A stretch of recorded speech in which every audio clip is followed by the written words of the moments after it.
할렐루야. 오늘도 참으로 좋은 날입니다. 이 세상 살아갈 때 지혜가 부족할 때가 있습니다. 어떻게 해야 될지, 어느 길로 나아가야 될지, 무엇이 옳고 그른지, 그럴 때 어떻게 해야 됩니까? 주의 말씀을 따르는 겁니다.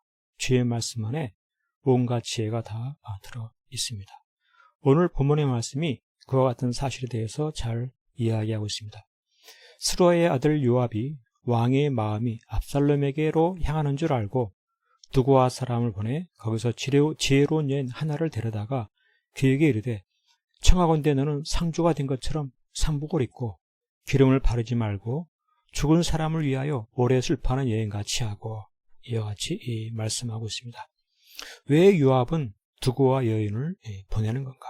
다윗에게 두고와 여인을 보내는데 어떻게 상주가 된 것처럼 상복을 입히고 기름을 바르지 말고 죽은 사람을 위하여 오래 슬퍼하는 여인과 같이 해서 들어가게 하는가? 이것은 바로 다윗을 일깨우기 위해서이다 라고 하는 것이죠.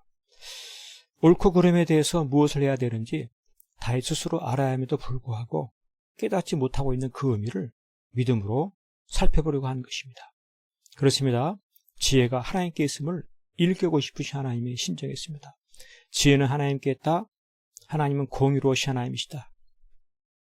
하나님을 경외하고 살아가는 이에게 지혜가 있지만 하나님을 거역한 이에게는 지혜가 없다라고 하는 것이죠. 그러니까 결국 믿음이 부족하면, 하나님을 경외하지 않으면, 하나님을 올바로 섬기지 않으면 깨닫지 못하는 지혜가 없게 된다라고 이해하는 것이죠.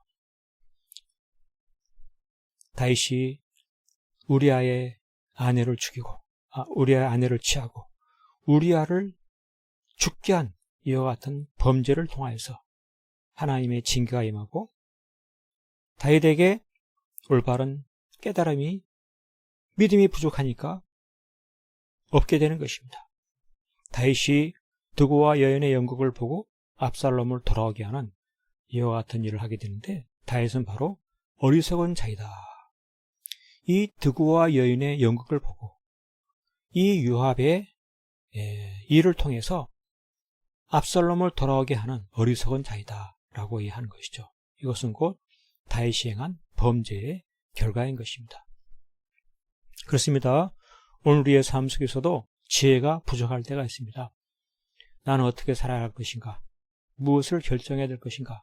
바로 그때 필요한 것이 무엇입니까? 믿음으로 사는 것입니다. 믿음이란 무엇입니까? 주의 말씀을 따르는 것입니다. 왜 주의 말씀을 따라야 됩니까? 모든 지혜가 그 말씀에 있기 때문에 그렇습니다. 말씀을 따르는 것이 무엇입니까? 예수님 중심의 삶을 살아가는 것입니다. 예수님이 곧 말씀인 것입니다. 말씀이 육신이 되신 이가 바로 예수님이신 것입니다. 그래서 예수님 중심의 삶을 살아가는, 나는 죽어지고 예수님이 내 안에 거하는 이와 같은 삶을 살아가는 것인데, 이것은 감정에 흔들리지 않는 것입니다.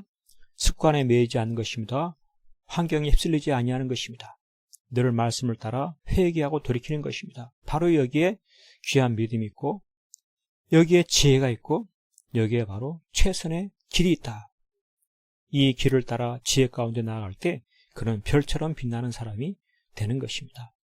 우리의 삶 가운데 가장 멋있고 아름답고 훌륭한 삶이 어디 있습니까?